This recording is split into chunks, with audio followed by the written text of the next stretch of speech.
I seem to bring on all sorts of technical chaos whenever I get involved with technology with someone else.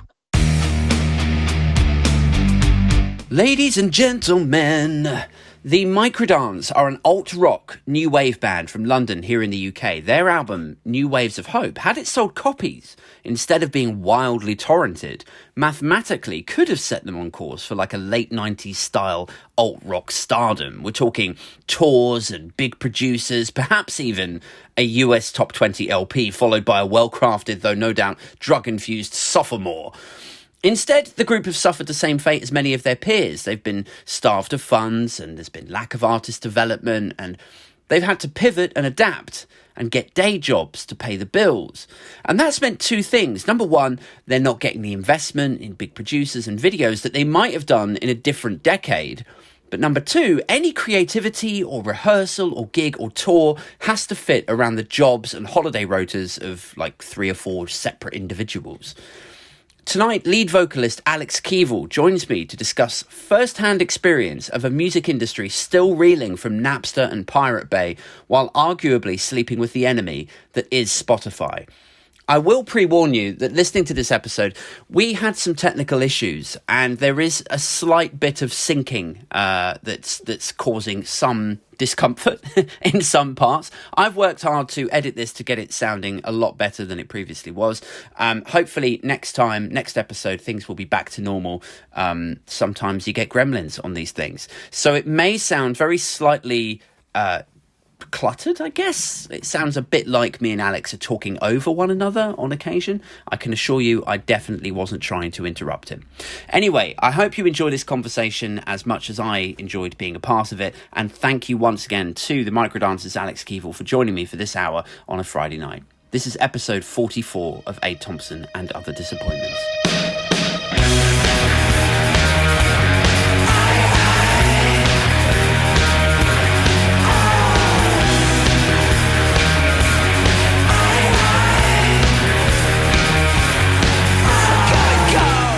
It normally takes like about a minute for YouTube to stop fucking around and telling me it's buffering and connecting and all that stuff, but it's literally gone straight through this time. Ladies and gentlemen, welcome to episode 44 of Thompsin and Other Disappointments. My guest this week, the one, the only, the songwriter and lead vocalist of the Microdance, Mr. Alex Keevill. Woo! Welcome. How's it going, man? Thank you. I'm good, man. How are you? Yeah, not bad, thanks. Actually, I've got suspected COVID. Really? I'm the only one that suspects it. It's not like the police are after me or something, you know. Yeah. What sort of symptoms have you got? Let's touch on this quickly. I haven't got any. I'm a hypochondriac. Oh right. Well, yeah. For fuck's sake. My brother had he sent me a picture of 3 positive lat flow tests yesterday, saying like, "Whoa, this can't be good," and I was like, "Oh fuck!" So I was like immediately the concerned brother going like, have you lost your sense of smell? Like, how are you feeling? And then this morning he's just like, oh no, it's just like my daughter's got it, but like us two have like, so he's unsymptomatic, testing negative, and he's fucking sending me pictures of like, I mean, I feel bad, like, you know, my niece. I feel bad. But you're not worried about your niece, but you're worried about your brother, right? I'm worried about all of them, but I do think it's a little bit like what. Come on, man! Don't send me positive lat flow test results if you know that you don't have it, you bellend. Well, I did a couple of negative lat flows, but I don't necessarily trust them. Go for a PCR, I think, is the thing. That's it. I suppose I should start with a sort of a bit of background, because like normally my guests on the podcast are people that I've at least never met, but maybe at a push might have spoken to a couple of times. Normally your guests are clever. Then they've been academics a lot recently, yeah. But no, I'm the least important guest you've ever had. No, I've had comedians on there. They're lower down like the pecking order than your own kind, right? Your own kind. Yes, yeah. But yeah, like, so I suppose, you know, just full disclosure and all that. So you and I have known each other for must be 25 years, something like that. Yeah. Doesn't that make me feel fucking old? Like, it's the sort of thing your old man used to say. Everything makes me feel old. Everything is pendulous now. I remember, you know, I'm not like no details. I was trying to think earlier when the first time I met you was. I remember meeting you at a gig that we did in my own like little band that I had. Bleak. But I'm not your friend anymore.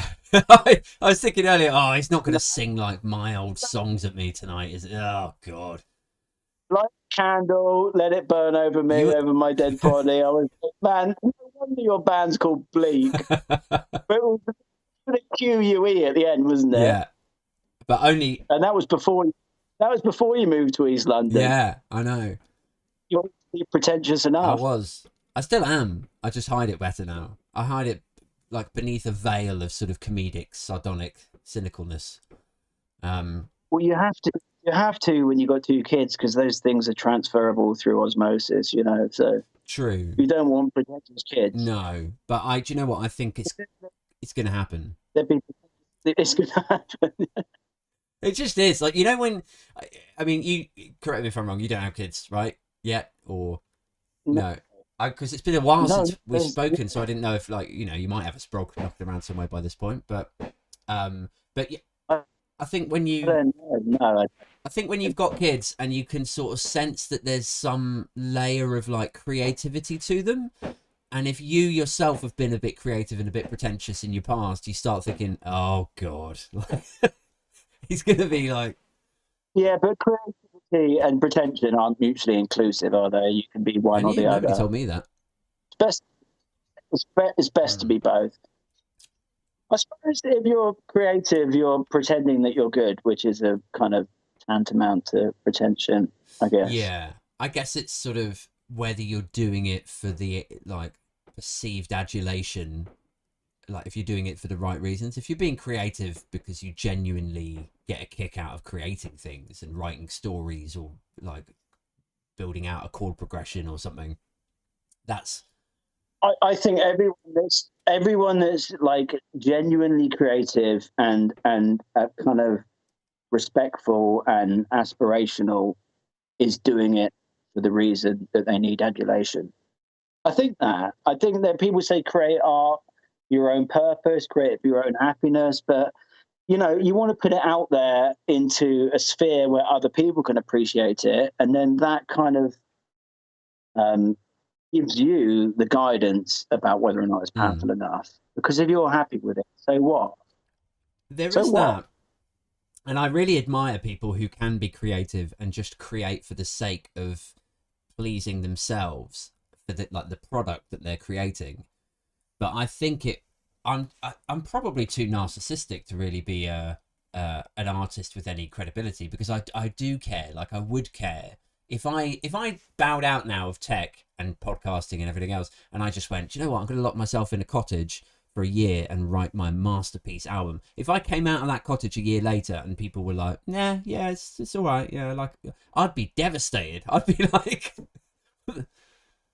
But then again, on the flip side of that, there's the whole kind of, you know, the kind of not, like you said, narcissistic thing of I don't give a shit what anyone says. Yeah, but then isn't that a front? Like, I always imagine that as being, like, if you imagine somebody's psychology of having this massive canyon, like, of emptiness in there, and so then what they do is they fill it with, like, they're what's the phrase? Like, devoid of self. So they fill it with other shit, like, aren't I fucking amazing? Haven't I done this? I don't care what anyone thinks about me. But it's like a... Devoid of self, but full of ego, right? Which is the different spectrums of humanity. But, like, I guess it depends on whether or not it's... the perception of your art is unilateral or exclusively one or exclusively other. If it's exclusively you're no good, then you're fucked. Yeah. If you've got 10 people saying you're great and 90 people saying you're no good, then you're going to listen to the 10 people, right? Because they're telling you why you're great. And that is a great massage to the ego. And it's also a great engendering factor of actually pushing forward. It's important for people to tell you why they like your produce. Because if they tell you why they like your stuff and it's the same reasons that you like it, or the same reasons that you want people to like it for, then you've actually got some kind of validation, and that's powerful. Then you might have 90 other people saying, I don't like it because the guitars are too distorted, or I don't like heavy metal vocals, or it's not in the key of C major, which is, you know, indicative of everything these days being in the same key and the same tempo and whatever. So I think if you can respect a minority opinion, which respect the opinion, but respect the people that are giving it to you, then that's the most powerful, powerful thing. And I think that's something that sort of spans across. Fucking hell! Did you hear that? Is my mic picking that stuff up? It's like fireworks out the back. No, they did, but there's no reason to say fucking hell about that, because it's quite obvious that's going to happen. If there's a firework outside, your mic's going to pick it up, right? I don't know, mate. I've got like a limiter and a I'm hoping. Is it a condenser mic?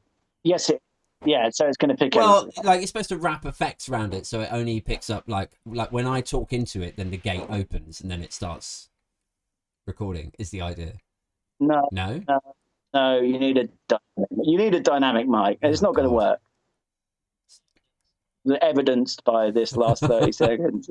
Well, I guess so. I mean, we should start the podcast again then, and I'll just give it like a little warning, little disclaimer, like you will hear.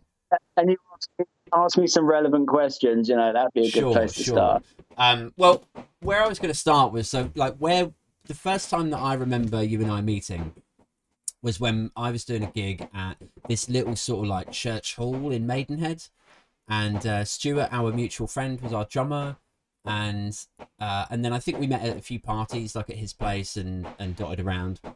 And then we sort of, like, I think you were living over in Camberley, weren't you, from memory? Yeah. And then I think you moved up to London at some point. And I was sort of loosely aware, like on the periphery, that you were in your band and that things were going quite well. And I think I came down to see you a couple of times, like at Brick Lane, and then somewhere else, maybe in Dalston. In Kentish Town or something, didn't you? I may have done. I remember being in the venue. I just don't remember where it was. We started with the song God's Joke, and you posted I think you posted a review about it, and that was something you posted about. So that's kind of stuck, because it's the only time to start with that song. So that sounds about right. And then I sort of became aware that things were going pretty well for you. And I suppose this is where, getting on to my first question of relevance, is it seemed to me from like an outsider's perspective as though you were in this band and you were writing these songs and you were gigging around pretty relentlessly. And then you had secured, I don't know if you were signed at that point, but you had, I don't know, like management and producers involved. And then there was talk about, you know, did you fly off overseas to get it mixed and shit? Yeah, but that wasn't through the kind of, that was our own choice to do that. We did that independently. So it wasn't like someone like kind of funded that or pushed us to do it. It was an independent decision, but gladly we did, because we worked with some amazing people. Yeah. And it seemed like that was the sort of what if it had taken place in the 90s or the early noughties, would have been that sort of like, oh shit, they're blowing up, or, you know, things are about to get serious, get real for you.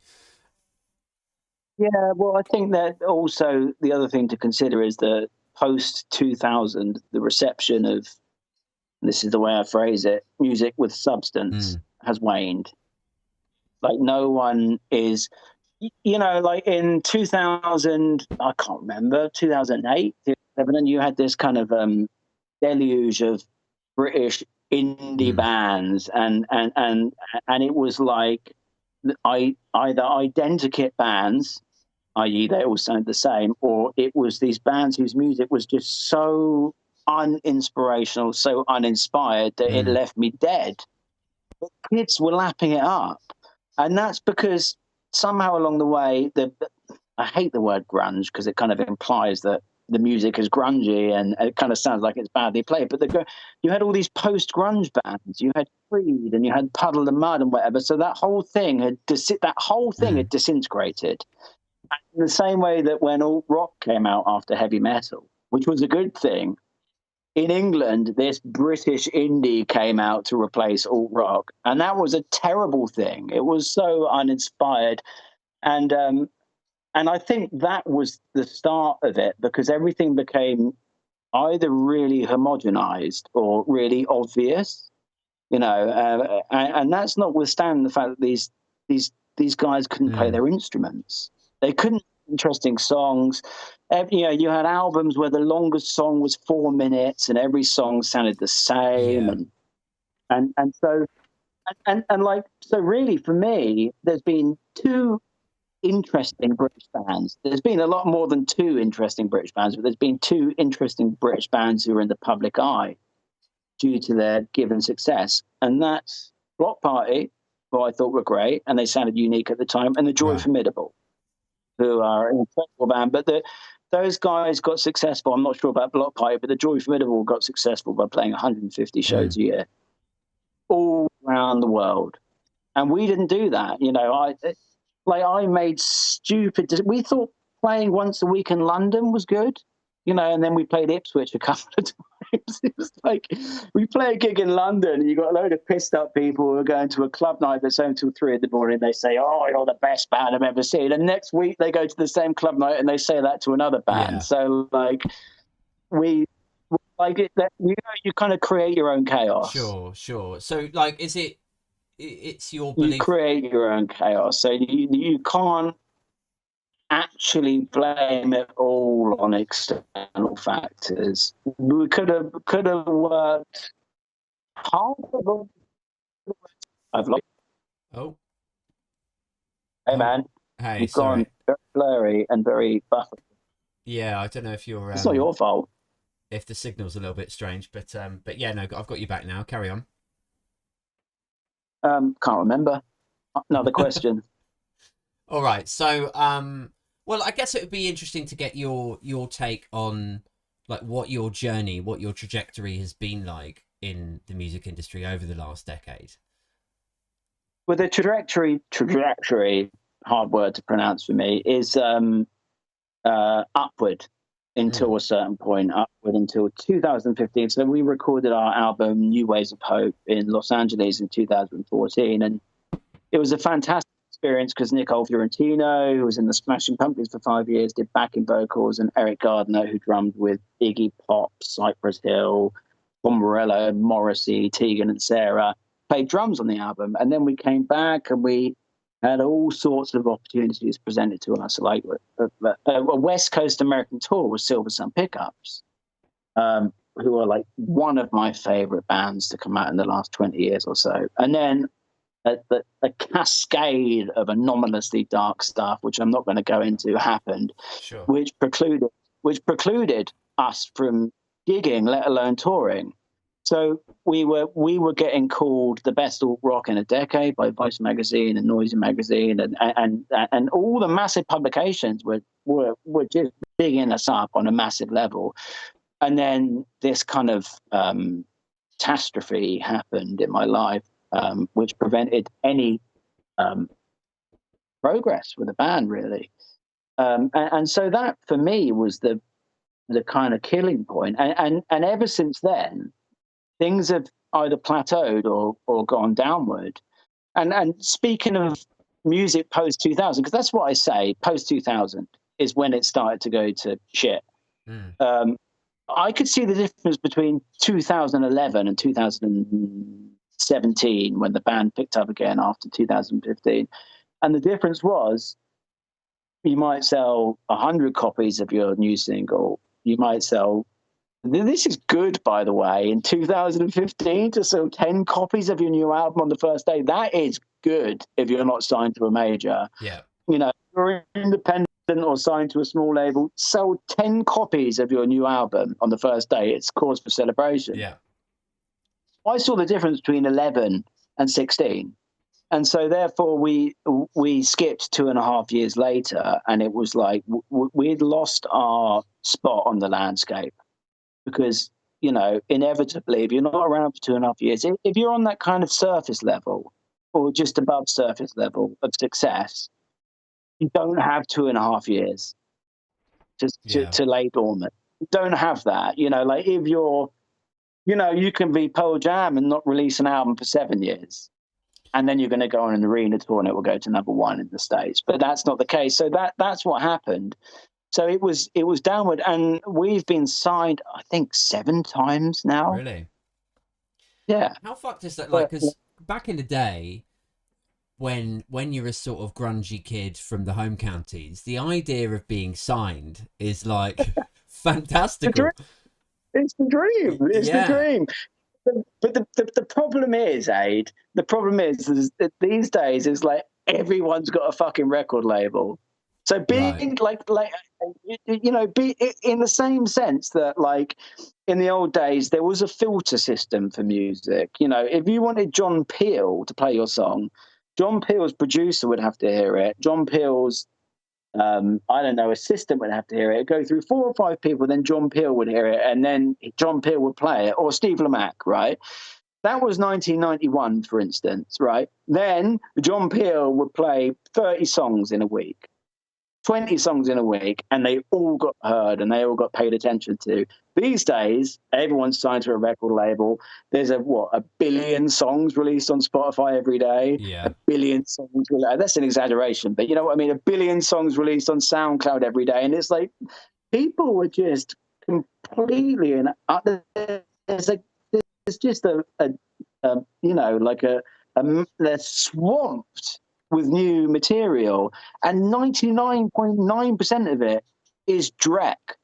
And so therefore the filter system has gone, and the fact that the filter system has gone actually has done the inverse of what people are saying about this new internet, like gives everyone opportunity. It's done the opposite to that, because it hasn't given people more opportunities. It's given people less opportunities, because here's 1,000 songs I've posted on Facebook every day. My band's done this, and so therefore there's no opportunity there, because you're swimming against the tide. And so you might be making the best music ever, but you got just as much chance of being heard as that guy making the worst music ever. Yeah, I mean, this was a sort of a point I was going to come on to a little bit later. Is we've entered this era, and it's true across the entertainment spectrum. But it's I suppose especially detrimental to it, like independent producers and bands and people who make quote unquote like proper music. Is that, you know, you've opened the floodgates to allow any Tom, Dick and Harry to bedroom produce with relatively cheap software. I don't know. Yeah, like a 10-track album, and then upload it, like you say, to Spotify or SoundCloud. And so anyone can do it. But the con to that, Pro, is that anyone can fucking do it. So now it just takes infinitely longer to weed through and try and find that one needle in a haystack. And yeah. And who's going to do that? Who's going to? Well, it's worse than that. No one.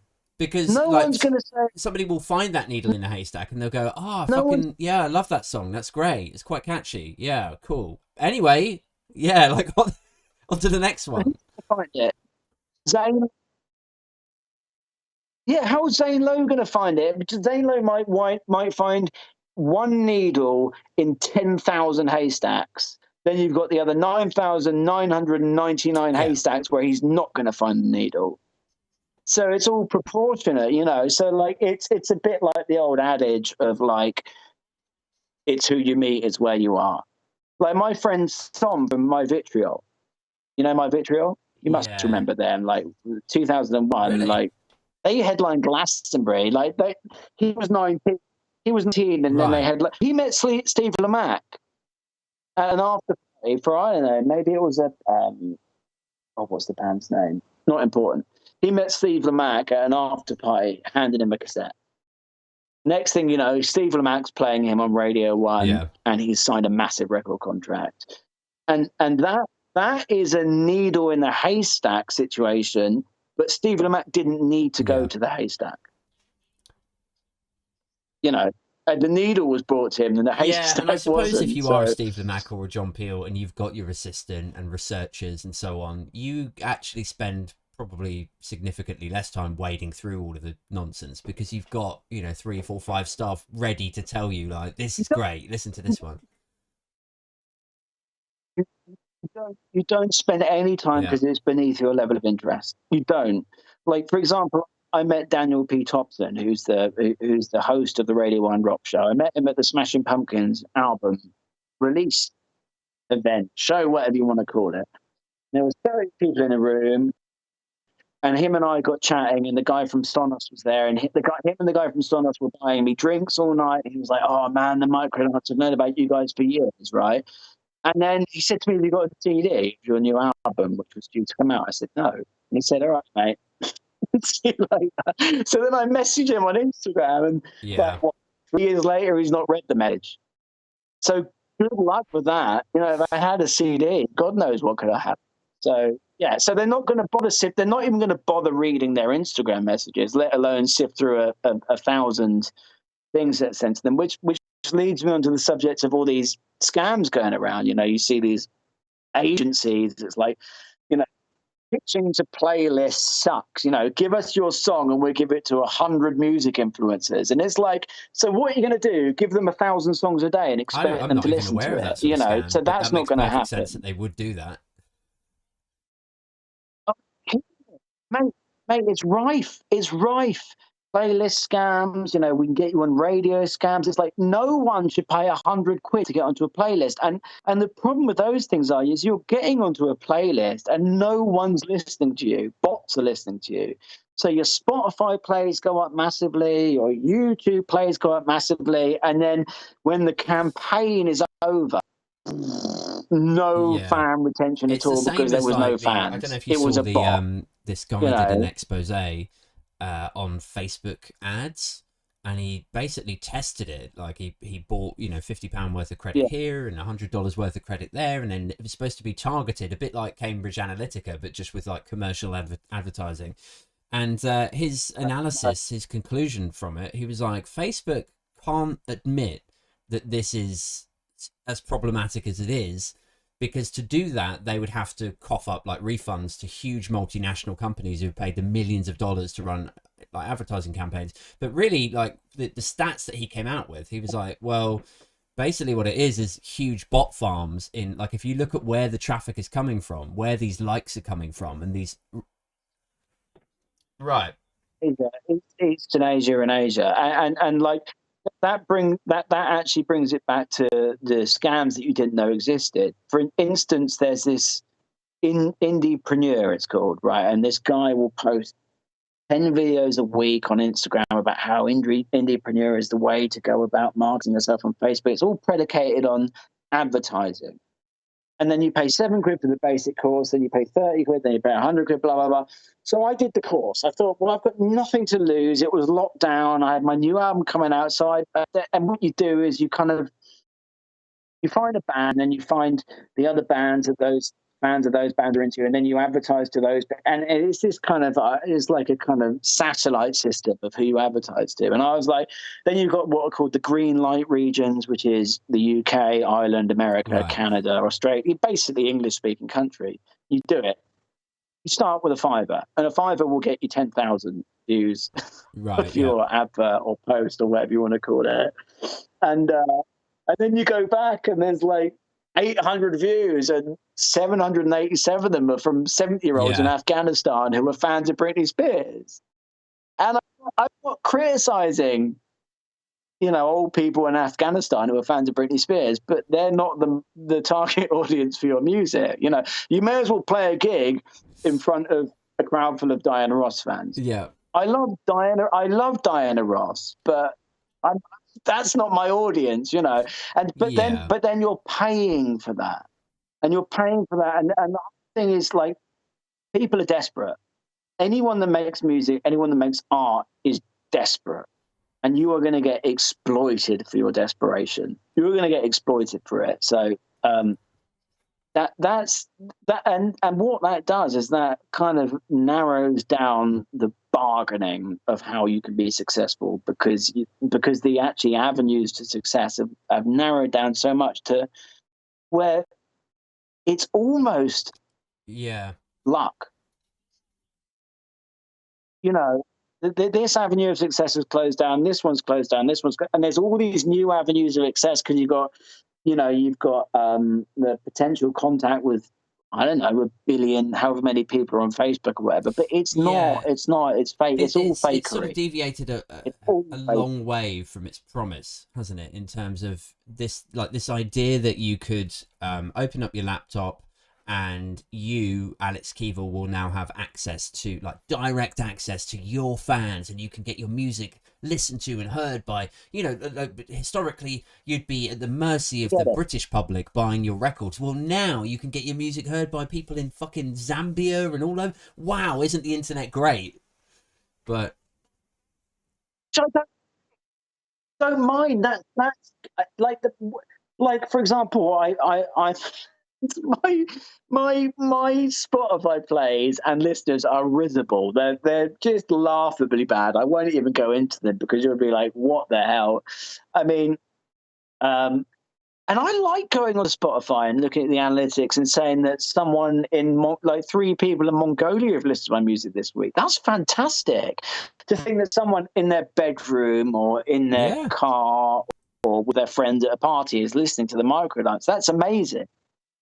It doesn't go to say that you're going to target your music to Mongolians exclusively now, though. So it's a double-edged sword. But basically, unless you tour and put yourself out to new people every day, face to face, put it in their faces so they can't ignore it. You're at a gig and the band's playing at 200 decibels. You can't ignore it. That's what Metallica did. Metallica started off playing there, they could hear the glasses clinking and they could hear people chanting, and they would turn the amps up, and then got to the end of it a year later, and no one could ignore us. That's what you have to do. If someone comes to a gig and it's a visceral experience, and you but then tear their heart out, they're not going to forget from you. My sort of outsider's perspective of the music industry and touring and how that business works and Spotify and royalties, and it seems to me like you could tour and you could do 160 shows a year. You said the other band did, but isn't it a bit like what's the fucking point if you could tour that much and then at the end of it, you're not selling albums. People are just streaming. But on a smaller level, right? You become aware of the finitude of things, right? You become more stalls, right. Everything going forward. So what's the fucking point thing is something that I can relate to, because it's like, I've got 300 songs, right? I could write you 5 songs every day that I'm confident I'm not saying anyone, I'm confident you would say to me, Alex, those are great songs, right? And I'm sat in there, my little music room with my pedals plugged in. This new pedal, by the way, is beautiful. I'm gonna plug the company now. That one. I'm not going to say what it is, but and I'm like, it's exactly what you said. What is the point of plugging the microphone in and going through all the effort and demoing this song 57 times and recording it and doing 57 different mixes and attenuating 1K on the vocal by 2 decibels and putting that specific reverb on that? What is the fucking point? Because, and it's the same thing with the touring, but then again, at some point, you've got to have faith in your convictions. Because if you don't have faith in your convictions, then you're never going to do anything. And that's an important. That's a life thing. I don't, and that's a mental health. But that's a mental health thing, right? That's topic for another podcast of yours. But mental health has played a massive, massive role in my kind of stagnancy. And I say relative stagnancy because I could be releasing 100 songs a year. And I could do it easily with no cost. I could record 100 songs a year on this 1927 gas-powered digital age. They had digital technology in 1927. Yeah. Anyway, no, they don't. You know what I mean? I could do that. And then you've got the whole argument that you are the creator of your own chaos, right? And I was watching this Jordan Peterson the other day, and I like Jordan Peterson, and I don't think he's transphobic. I think he's extremely, extremely smart, and people that watch him and say he's this, he's that are being reductive. But he basically said that harsh times or difficulties in life, the real tragedy is letting those corrupt you. The tragedy isn't the things that happen. Right. The tragedy is being corrupted by those things, right? And so therefore you could say, well, I went on tour, didn't sell any records, didn't garner any new fans, whatever. That's going to fuck me up. That's the tragedy. That's the tragedy, that you go away with that attitude, not what happened. Because actually, like I said to you, when I was asking you if we were broadcasting, I didn't know because I was saying all sorts of obstreperous things. Were we broadcasting? I don't know. You create your own chaos. And believe me, and I say chaos in the broadest sense. I don't mean chaos as in like entropy, and I mean chaos as in like badness. And you do, and like, so you start blaming external factors, and but you could say that mental health problems are an external factor because you're not in control of them. Like, you know, for example, Jonah, he got chucked over whatever that boat was called. If you got Christian watchers, they'll know whatever. I don't know, but you know, I like analogies because story I wasn't familiar with or some shit. I was like, Jonah Hill or some idiot from the First Testament. He's probably in the Second Testament as well, but he basically volunteered to be chucked over the boat, right, and then he got swallowed by a whale. This is a true story, by the way. He got swallowed by a whale, right? And then when he was in the whale's stomach, he was like, "This was my own doing." But was he depressed? And if he was depressed, was it his own thing? Probably not, because depression is like an external thing which invades you, and there's nothing you can do about it, right? Well, there are things you can do about it, the real but they're very, very difficult. So it's like, is only if he allows being swallowed by the whale to affect him. If he doesn't, if you. But the point is, by the time he had been swallowed by the whale, that's when he was corrupted by his experiences. Because he was like, I've been thrown overboard, and now I've been swallowed by a fucking whale. Like, woe betide me. So, I mean, I would go to say that people who are successful, and that doesn't include me, by the way. Like, you're talking to me as if I'm successful. Like, I've got Alex Keevill from the Microdance. People that are successful probably take, I don't know, 99.9% of their advances are rejected. Okay, that's not the case with my band. That's not the case with right from the start. When the Microdance started making music, we were signed. Just so happens that they were wankers running the record labels, you know. That doesn't include you, Jason. The last label we were signed to, Somewhere Cold. They were great. Does it bother you when? Because there's.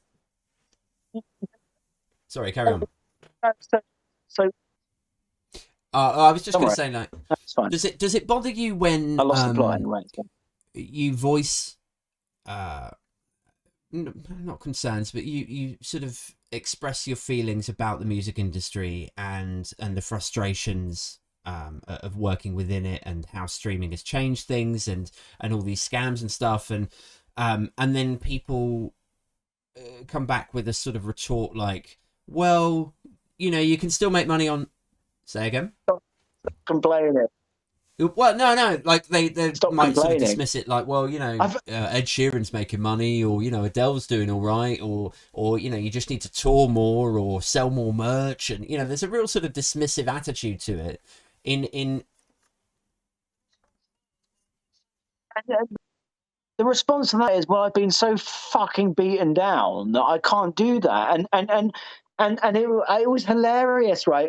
This guy, he's got no place in my life anymore. He's a coffee shop across the road, right? And I would go and buy an oat latte off him every day for £3.70, right? And he would complain all day, every day about how difficult it was making 800% profit on his oat lattes, right? And then seriously. And then I posted on Facebook. It wasn't complaintive message. It was factual. if you're giving facts, you're not complaining, right? So I was like, this, a load of numbers and figures, and he responded with, "You're whinging. It's not a good look." And I thought, fuck you. You used to complain to me about running a coffee shop where you would make, I don't know, £3.30 on every £3.70 latte you made. And I've paid £600 for every single sort of £800 for every single song on this album. And 6 years later, I've made £200 back from an album that cost $15,000 to make, and I've got no reason to complain. Thing is, I'm not complaining. I'm trying to enlighten people, because you get people posting on Facebook, like, music has saved my life. Music is the most important thing to me, and like it gets like 1,000 likes. Everyone's like, hurrah! And it's like, that is the case, but you're not buying music and you're not supporting those artists. You might still be buying Slow Dive on My Bloody Valentine, who bands love, but like, Slow Dive will release a 30-year anniversary on vinyl, an album that was released in 1991 for 60 quid, right? Yeah. And it will sell out in a day. I'll release something new, I'll post it in a alt rock or shoegaze, whatever, it will get one like, and someone will share a SoundCloud link. And I'm like, thanks. Why don't you buy my album rather than buying that Slow Dive album that you've already bought 18 times and you've got 16 CDs of and 2 vinyls. And guess what? The new vinyl sounds exactly the same as the others, apart from it's been remastered, which just means you need to turn the other ones up a little bit. You posted something about a guy. It's always stuck with me. Wasn't there a guy who was saying how, like, bands that have saved my life, bands that I fucking love, and he named your band, but he hadn't fucking bought any of your stuff off Bandcamp. And then in his picture, he was like wearing like designer gear, and you were like, I mean, seriously, like, what the fuck, bro?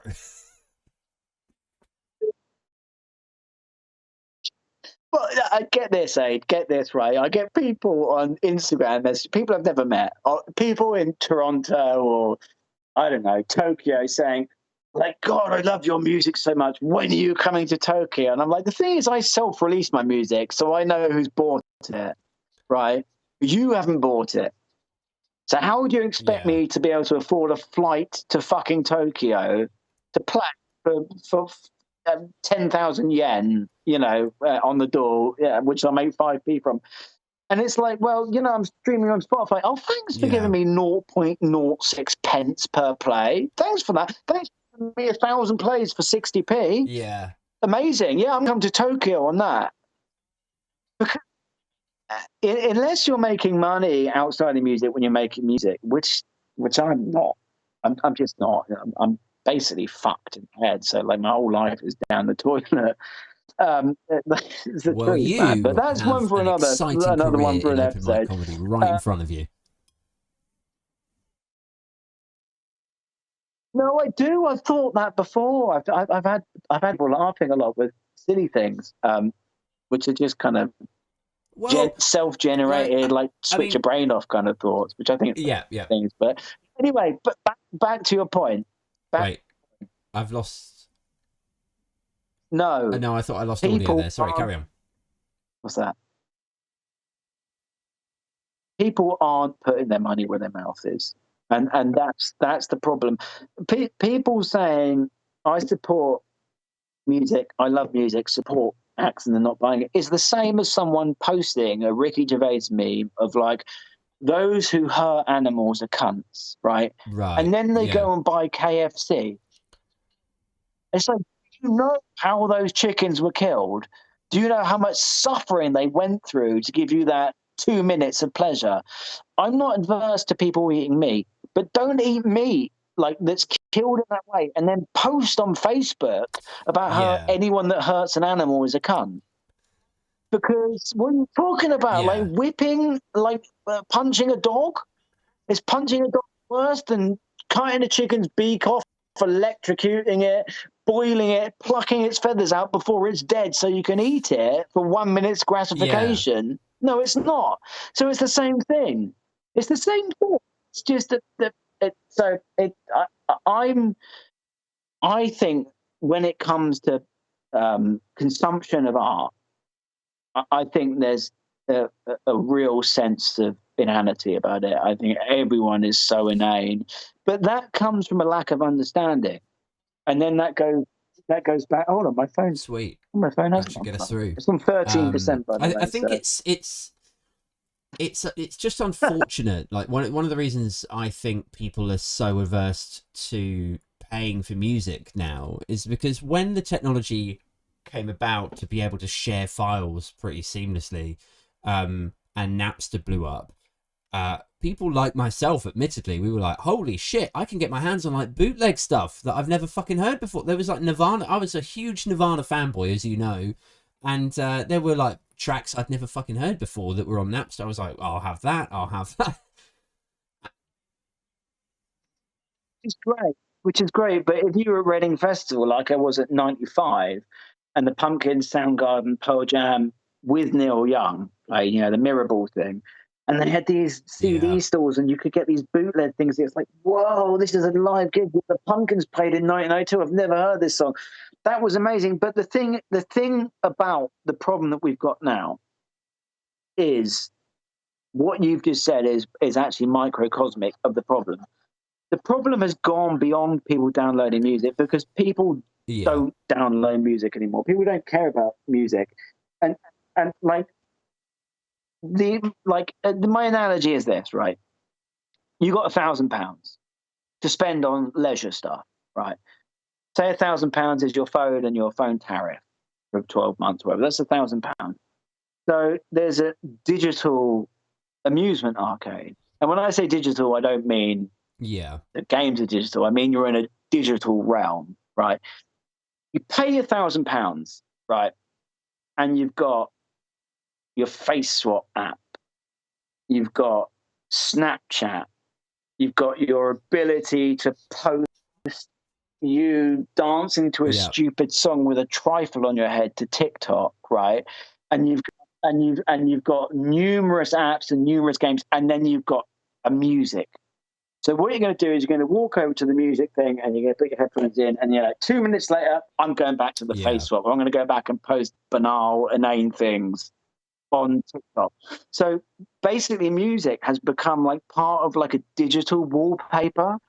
So it's no longer this thing which is consumed and appreciated. Like, I'm still releasing 70-minute albums, but, like, Adrian. I had a chat with a guy, a comedian who was on a few episodes ago, and we were talking about whether the product of albums and whether like the days of like an OK Computer or a Nevermind or whatever.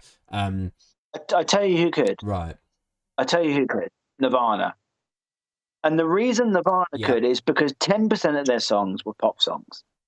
In Bloom, you got In Bloom, you got Smells Like Teen Spirit. They are pop songs. They're 3-minute pop songs, and they're fantastic songs. What you'd have to do is clean it up a little bit, make the mix a little bit less muddy, and master it so it's all glossy, and probably change the key of the song and the tempo so it's the same key and tempo as every other song. They could. Could Pearl Jam? I don't think so, because what were their two biggest hits? Alive, Jeremy, and Even Flow. All three of those songs are 5 minutes. All three of those songs have got guitar solos. If you got a guitar solo in your song and it's 5 minutes long, forget it. Absolutely forget it. You know, because for a long time I believe that people weren't interested in music with emotional substance. I still don't think they are. I think people were interested in gimmicks. And I hate to say this, and I don't mean this in a discreditory manner at all, but Smells Like Teen Spirit could be construed as a gimmick. Down, down, down, down, down, down. It's like the lights are, it's like it's like, you know, it's an anthem. But Live by Pearl Jam isn't, you know, and so kids gimmicks, give something 10 seconds.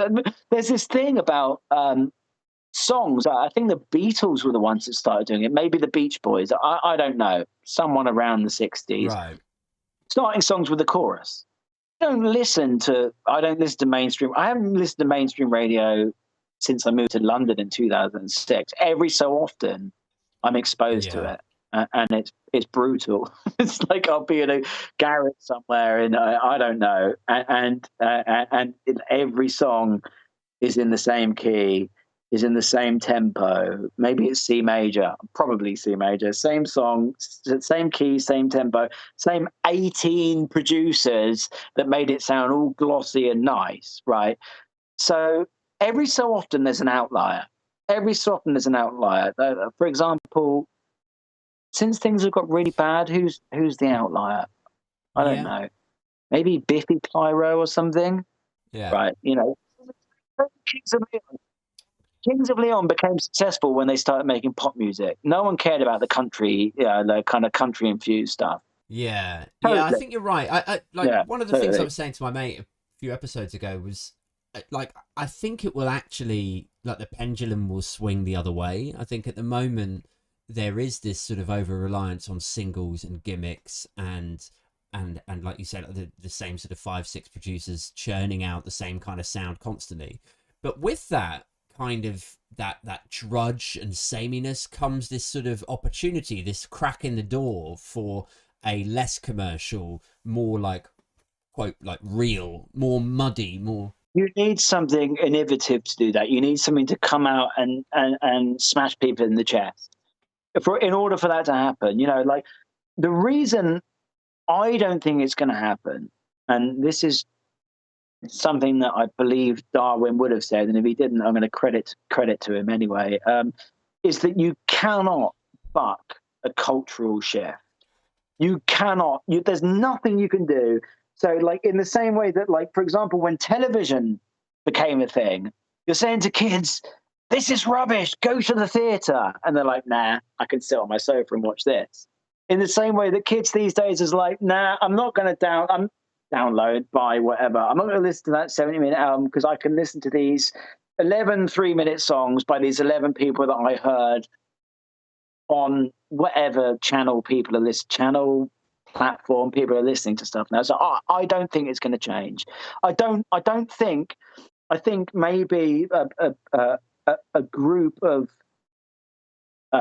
progressive leaning young people who make up a severe minority might go in that direction.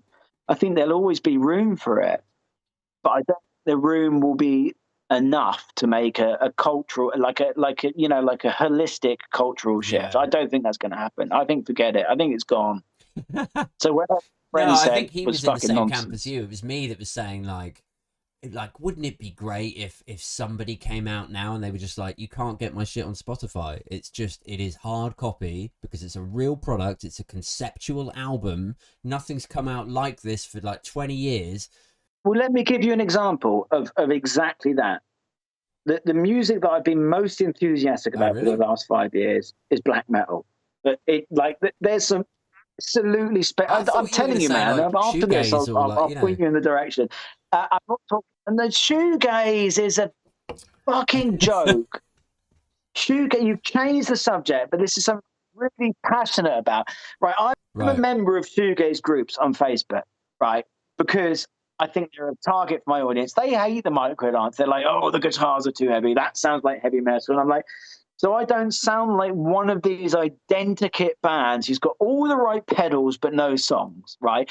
Every single day, Ringo Death Star, Whir, Nothing, like 3 of the most overrated bands ever. 18,000 people will post about them and they'll all get 100,000 likes. Today, I love My Bloody Valentine. Today, I saw literally 100 people post on Facebook about Loveless being 30 years old today, right? So that you've got these shoegaze elitists and the problem with shoegaze is it's become a parody of itself. It's become like Slow Dive. I couldn't listen to a whole Slow Dive album because every song sounds the fucking same. But I love My Bloody Valentine. Slow Dive have got some great songs. Ride have got a couple of great songs. But like, how could you go through your life listening? If I wanted to hear 12 songs that sound the same, I'd listen to the same song 12 times. You know what I mean? I wouldn't put an album on and be subjected to that. So no, shoegaze, no, absolutely not. When the Microdance were first labeled as the shoegaze band, I thought, oh, this is cool. Shoegaze is the thing. I didn't realize that I listened to shoegaze when I was 10 years old. Yeah. I didn't realize that. I thought, this new thing, shoegaze, and I was like, oh, hold on, this guy's when I was 10. No, black metal. And going back to your point about black metal is that I'm telling you, the black metal bands that I like are peak material. And most of them are conceptual. They might be about friends and family that have died. They might be about Satan, Behemoth, the Satanist. That's a fantastic album because Nurgle, the frontman, was told that he had 6 months to live. Leukemia. 4 months later, he beat it. And then he wrote one of the most powerful passages, lyrical, vocal passages ever. He wrote that on his deathbed when he'd been told he had an hour, a day to live. And so he came back with his brutal, simplistic for them album called The Satanist, and his worship for Satan, which a lot of people misunderstand Satanism, was just like amplified by 100. And you've got this album, and it's phenomenal. But the point I was making is that these bands are selling 5,000 vinyl. You give an alternative rock band or like a whatever you call them, underground band, the chance to sell 10,000 vinyl, and they will go crazy. If they sold 10 vinyl, they'd be happy. But these black metal labels, they'll put digital stuff up, and you have to pay £10,000 for a digital album. And that's basically, and this is buying digital music as if that's a bad thing. I'm like, if people would buy my music digitally, that would be amazing. But they're like, no, buy the vinyl, buy the CD. Buy the vinyl for 20 quid, buy the CD for 10 quid, or sleep for 10,000. Yeah. Not, they don't put it on Spotify. So that's a market. That's a real market. And the reason that's a market is because it's predicated on people that are supremely passionate and loyal and artisan. But there's no reason you couldn't transfer that same model into like the alt rock or shoegaze, forgive me, or like any other sort of guitar-based genre, because it's so rooted in subculture and belonging to a scene, and it's not like it's not rooted in subculture, because Smashing Pumpkins sold 10 million copies of Melancholy. How many copies of Nevermind have sold now? 20 million. So then the subculture element of it gets diluted, and that means the appreciation gets diluted, and the power gets. 20 million or 10 million sales, we're talking about like 1992, 93. But what I'm talking about now is the same sort of model as what you were saying with black metal. That you might not sell 10 million or 20 million and then bleed outside of that subculture, but in order to sell 2,000 or 10,000 copies of the vinyl of the Microdance, is there an option for you to maybe explore something like that and just say? No, and I tell you why there isn't, because if you get involved, or you're in these Facebook groups, that you go on to someone who's a frequent poster on a black metal group, or just a poster, you go look at their Facebook profile, every single picture of them is wearing corpse paint or wearing a black metal t-shirt. Every single Microdance fan or liker of isn't going to be wearing a Smashing Pumpkins t-shirt, a Soundgarden t-shirt, a Silver Sun Pickups t-shirt, a Joy. Not every picture. These people are obsessively committed to it, and that's because they feel like outliers in society. Alternative rock became a misnomer, and it became a misnomer because it was no longer alternative. It was mainstream. How can someone that's selling 10 million copies be alternative? Of Kurt Cobain and perhaps to a lesser, well, actually maybe to a greater extent, Pearl Jam, was that they started off as these sort of like outcast and bullied in school and all that sort of stuff, and then they ended up being the kind of music that yuppies would listen to in their convertibles on their way to the office, kind of thing, right? Yeah, but that's just what happens, isn't it? When you make something which is marketable, then you the whole kind of the whole human have you ever been tempted to go for some sort of like guerrilla marketing shit, like to throw some sort of like rock star tantrum, get arrested, get in the enemy as a result of it, and then I don't need to get arrested. That's another story.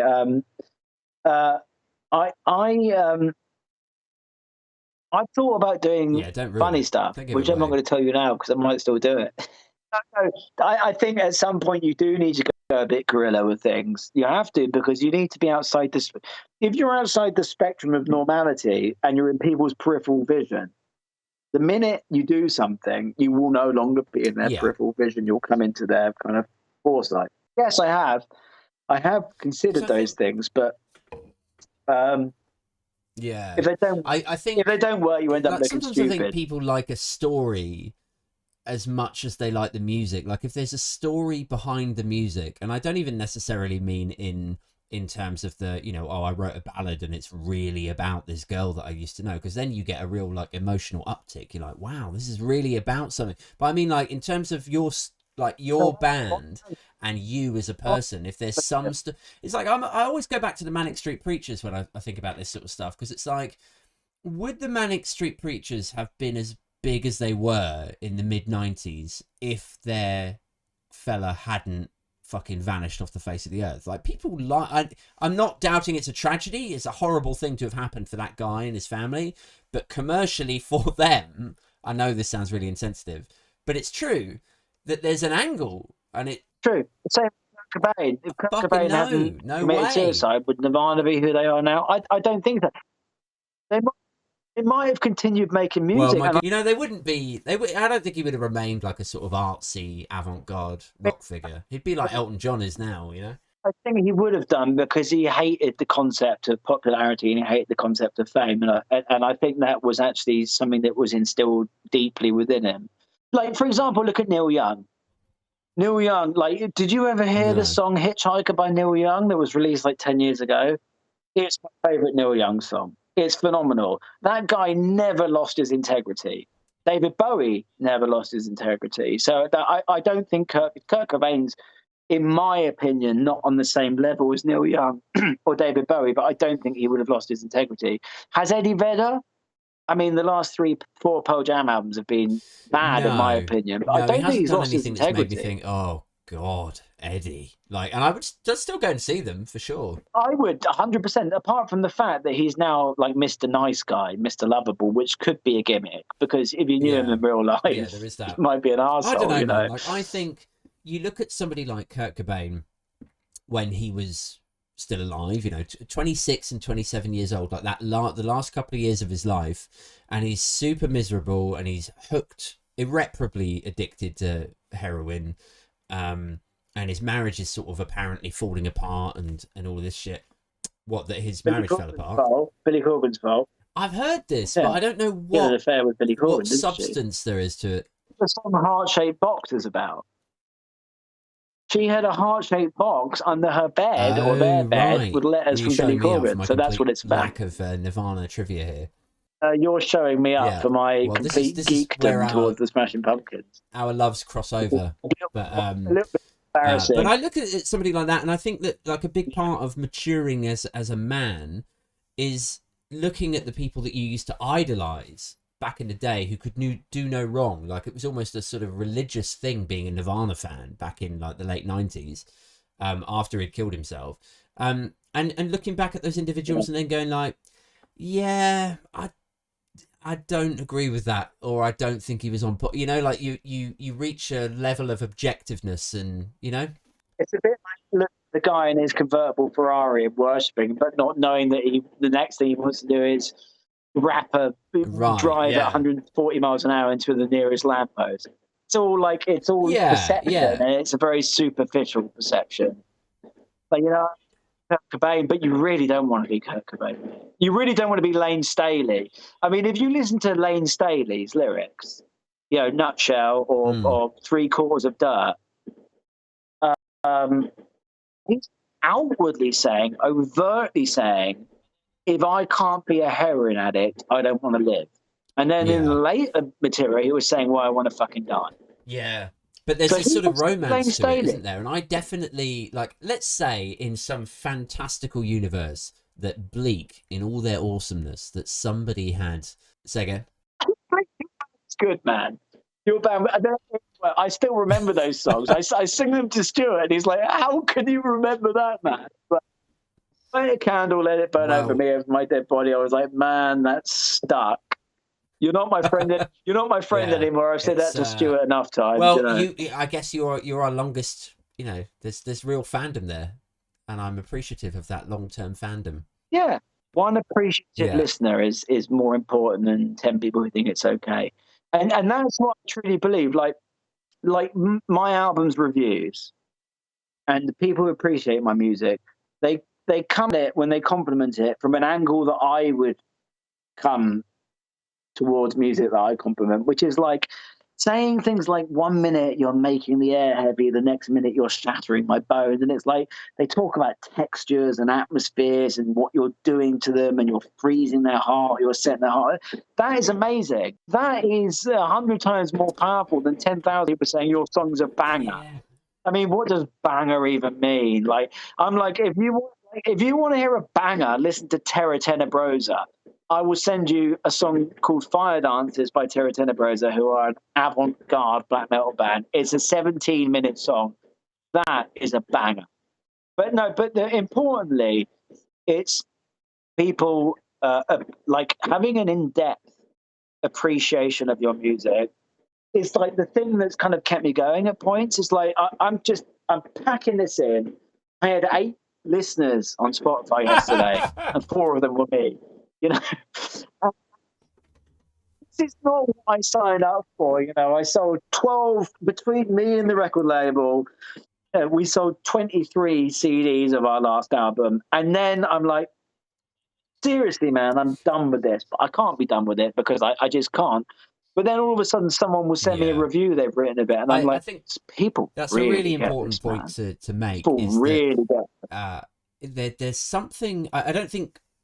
And this is going to sound incredibly pretentious, but hopefully it's taken in the spirit with which it is intended. But I feel like people who are not creative by nature will have a hard time understanding this. But when you are somebody who is creative, you don't really have a choice in whether you jack it in. And I know I was sort of cynically saying earlier, like, oh, well, don't you ever get to the point where you're like, what's the fucking point? But actually the truth is you don't have a choice in, because like, even if you did have an off day where you threw in the towel, you're like, fuck this shit, you pack away all your pedals, you go out with your mates and you get loaded, then you come back. The next day you're going to wake up and you're going to be like, fuck, I've got an idea.